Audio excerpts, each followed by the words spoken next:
जी बिस्मिल्लाहिर्रहमानिर्रहीम। आज हम एक्सरसाइज 1 करेंगे चैप्टर नंबर 4 से। इसकी थ्योरी हमने कल पढ़ ली थी। अच्छा, एक्सरसाइज नंबर 1 जो है वो कोडिंग से मुतलिक है। जिस तरह हमने कहा कि आप क्या करोगे, हर एक हेड ऑफ अकाउंट को एक कोड दोगे। अच्छा, कंप्यूटर में ये कोड डिजिट्स में होते हैं, यानी 1 2 3 में होते हैं। यहाँ पर अल्फ़ाबेट में दिए हैं। सही है। इस क्वेश्चन में कह रहा है कि cost accounting cycle entry the following account were taken from the ledger of the Arlington company. ये कंपनी है अर्लिंगटन और उसके चार्ट ऑफ अकाउंट आपको शो किया है कि ए जो है ये अकाउंट रिसीवेबल है, इन अकाउंट रिसीवेबल के लिए कोड ए है, एक्रूड पेरोल के लिए बी है, कैश के लिए सी है, कास्ट ऑफ गुड सोल्ड के लिए डी है। सही है। दोबारा सुन ले, मैं आपको ये कह रहा हूँ कि कंप्यूटर में ये कोड जो है ये डिजिट्स में होते हैं, यहाँ पर अल्फ़ाबेट में दिए हैं। अप्लाइड फैक्ट्री ओवरहेड के लिए ई है, फैक्ट्री ओवरहेड के लिए एफ है, एम्प्लॉय इंश्योरेंस टैक्स पेबल के लिए जी है, फेडरल अनएम्प्लॉयमेंट टैक्स पेबल के लिए एच है, फिक्का टैक्स पेबल, फिक्का stands forward federal insurance contribution act. ये एक एक्ट है जिसके तहत एम्प्लॉय से ये पैसे काटे जाते हैं इंश्योरेंस के मद में, और इसके लिए आई है, फिर जे, और इसी तरह ये क्यू तक सारे आए हैं। सही। रिक्वायरमेंट आपसे क्या कह रहा है कि the correct debit and credit for each of the following transaction selecting appropriate letter from the list above. आपको नीचे 1 से लेकर 8 तक एंट्रियाँ दी हैं, लेकिन उसने सिर्फ ये कहा है कि इसमें डेबिट और क्रेडिट अलग कर लो लेटर के साथ। तो ये क्वेश्चन आप लोग किस तरह करोगे? इस क्वेश्चन को करने के लिए आप लोग क्या करोगे? Exercise number 1 chapter number 4 page जो है ये 82 है। सही। अच्छा, और से देख लें।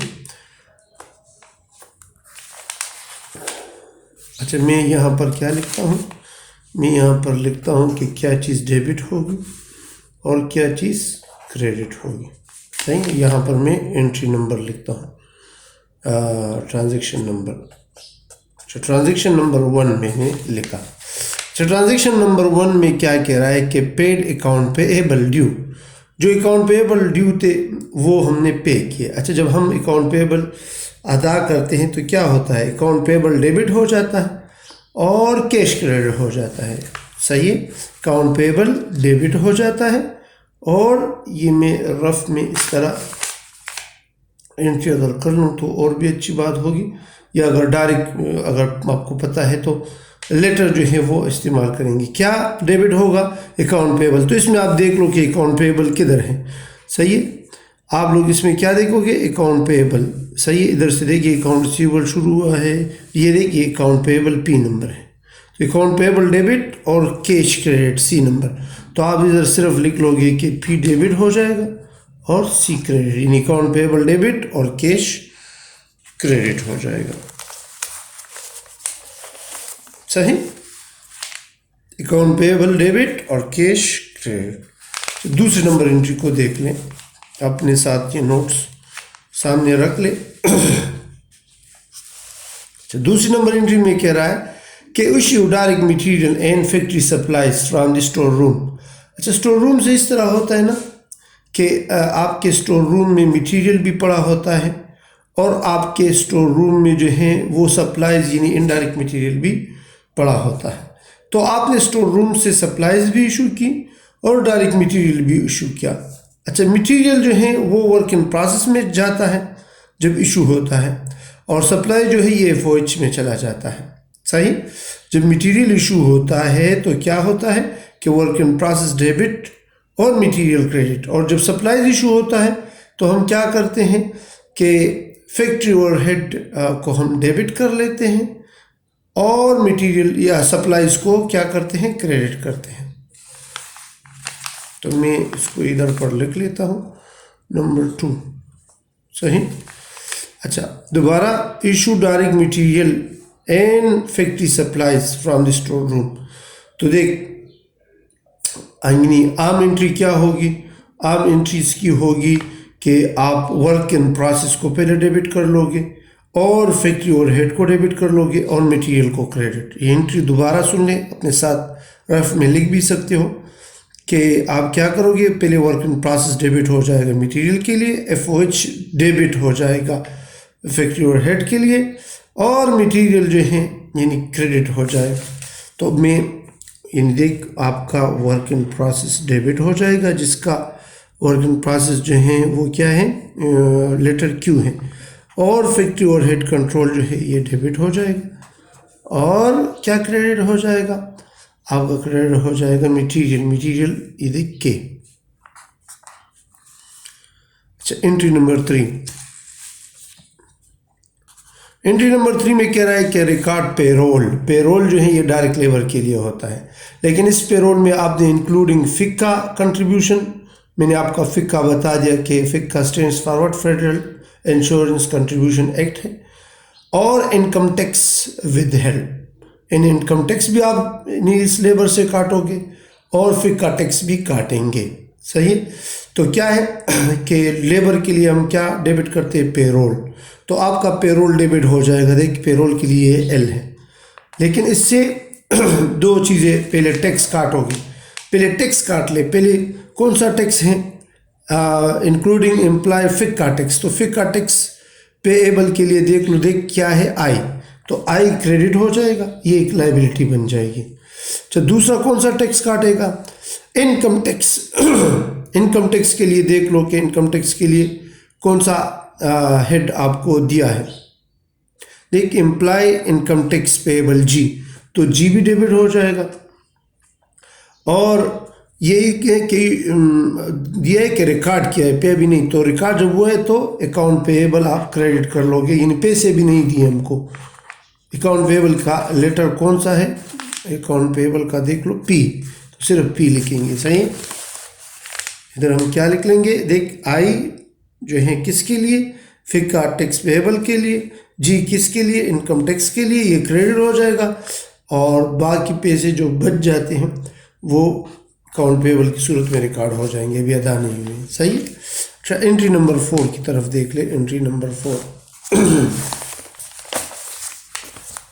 एंट्री नंबर 4 में कह रहे distribute payroll which consist direct labour और indirect labour and sale salary. देख इसमें 3 तनख्वाहें हैं, एक डायरेक्ट लेबर है जो पेरोल, एक इनडायरेक्ट लेबर है जो एफओएच में जाएंगे, और एक सेल सैलरी है जो इनकम टैक्स जो इनकम स्टेटमेंट से चले जाते हैं, सही है। यानी ये डायरेक्ट लेबर है जो पेरोल, यानी जिसको हम क्या कहते हैं, डायरेक्ट लेबर कहते हैं। इनडायरेक्ट लेबर एफओएच का हिस्सा है, sale salary income tax income statement का हिस्सा है, सही। तो क्या होगा, डायरेक्ट लेबर आपको पता है कि direct labour work in process में चला जाता है, तो पहले आप वर्क इन प्रोसेस को डेबिट कर ले। इनडायरेक्ट लेबर एफओएच में चला जाता है, तो फिर आप फैक्ट्री ओवरहेड कंट्रोल को डेबिट कर लोगे। और जो अदर सैलरी है जो सेल सैलरी है, उसके लिए आप क्या करोगे, मार्केट एंड एडमिन एक्सपेंस को डेबिट करोगे, और उसका आपको लेटर दिया है एन। ये तीनों चीज़ें डेबिट हो जाएगी, और आपका पेरोल जो है ये क्रेडिट हो जाएगा। पेरोल के लिए इन तनख्वाहें एल है। एंट्री नंबर 5 में क्या कह रहा है, एंट्री नंबर 5 में कह रहा है कि record employ payroll tax liability, payroll tax and factory worker are treated as a factory overhead, सही। यानी आप अभी क्या कर रहे हो कि record employ payroll tax liability को आप रिकॉर्ड कर रहे हो। Payroll taxes for factory worker are treated as a factory overhead, यानी पेरोल जो फैक्ट्री के हैं उसको आप एफओएच में डालोगे, सही है। तो आप क्या कर लोगे, आप पे फैक्ट्री ओवरहेड को पहले क्या कर लोगे, डेबिट कर लोगे, सही है। ये फैक्ट्री ओवरहेड जो है ये जो वो टैक्स है जो कास्ट ऑफ गुड सोल्ड के सैलरी है, और जो एडमिन और जो सेल सैलरी वाले टैक्स हैं उसके लिए आप क्या मार्केटिंग एंड एडमिन एक्सपेंस को डेबिट करोगे, तो एन को डेबिट कर लोगे, सही है। ये समझो, अच्छा। यानी वो टैक्स जो फैक्ट्री वालों से कटेगा उसके लिए एफओएच डेबिट करेंगे, और वो टैक्स जो सेल सैलरी वालों से कटेगा उसके लिए हम क्या करेंगे, एडमिन एक्सपेंस को डेबिट करेंगे, सही है। ये खर्चे हैं, समझ आ गई। और क्या चीज़ क्रेडिट कर लोगे, जितने आपके टैक्स है। एक इनकम टैक्स है जिसको आप लोगों ने फिक्का टैक्स कहा आई, और एक एम्प्लॉय इनकम टैक्स है जिसके लिए आप लोगों ने आपने उसको डेबिट किया था, यानी federal employment tax, sorry federal unemployment tax के लिए जो है लेटर दिया है H। और तीसरा हमारे पास जो है स्टेट अनएम्प्लॉयमेंट टैक्स, उसके लिए O। ये 3 टैक्स हैं, ये जब आप अदा करते हो यानी चार्ज करते हो तो फिर ये एंट्री करोगे। सही है। इस पर न्यूमेरिकल भी आएंगे, इसकी और समझ आपको न्यूमेरिकल में आ जाएगी। सही है। दोबारा सुन लें कि जो फैक्ट्री के पेरोल है उसके लिए हम फैक्ट्री कंट्रोल डेबिट करेंगे, और जो अदर सैलरी है यानी सेल सैलरी उसके लिए एडमिन एक्सपेंस। और अभी आपने कितने जो टैक्स पे किए वो तीनों जो है आप क्रेडिट कर लोगे। सही है। एक फिक्का टैक्स पेएबल है, दूसरा जो है फैक्ट्री अनएम्प्लॉयमेंट टैक्स है, और तीसरा state unemployment tax. Entry number 6 में कह रहा है कि applied factory overhead, applied factory overhead. अच्छा, जब आपका यानी अप्लाइड फैक्ट्री ओवरहेड उसे कहते हैं जब आपका एक्चुअल ना हो और एक अंदाजे से आप क्या करते हो, FOH के एक्सपेंस रिकॉर्ड करते हो, तो उसको हम फिर क्या कहते हैं, उसको हम फिर FOH अप्लाइड कहते हैं। सही है। तो फिर ये होता है ना कि जब आप अप्लाइड को एक्चुअल में डालते हो, यानी इसकी 2 एंट्री असल में होती हैं। यहाँ तो अभी अप्लाइड FOH को रिकॉर्ड कर लिया गया है, लेकिन पहले ये होता है ना कि डायरेक्ट लेबर,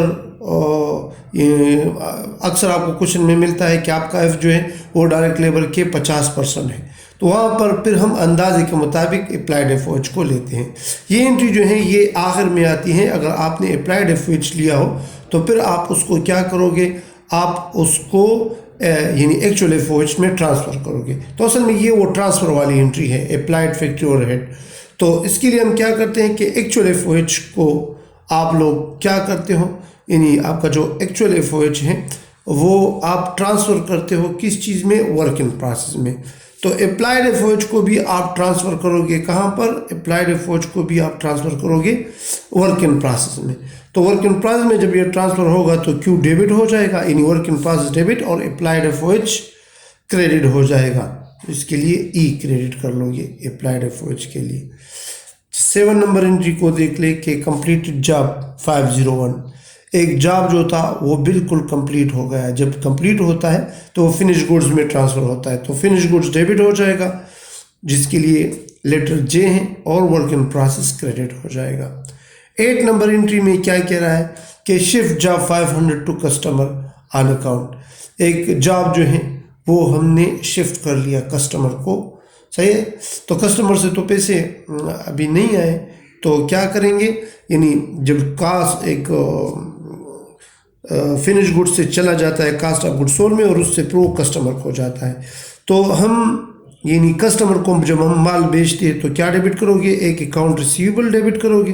अकाउंट रिसीवेबल के लिए लेटर है A, और कास्ट ऑफ गुड्स सोल्ड को डेबिट कर लोगे जिसका हेड है D। सही। और आप क्रेडिट करोगे सेल्स को, सेल्स के लिए है क्या, M आपके सेल के लिए दिया है, और यहाँ पर क्या होगा, फिनिश गुड्स को भी क्रेडिट। असल में ये एंट्री समझने के लिए दोबारा मैं आपको थोड़ा इसका डिटेल बता दूं कि ये असल में इस तरह होती हैं कि cost of goods sold debit हो जाता है और फिनिश गुड्स क्रेडिट हो जाता है। फिनिश गुड्स क्या हो जाता है, क्रेडिट हो जाता है। सही है। फिर ये सेल में कन्वर्ट होता है, तो अकाउंट रिसीवेबल डेबिट हो जाता है और सेल क्रेडिट हो जाता है। तो ये इन दोनों की कंबाइंड एंट्री यहाँ पर आ गई है। उम्मीद करता हूँ कि इसकी समझ आपको आ चुकी होगी।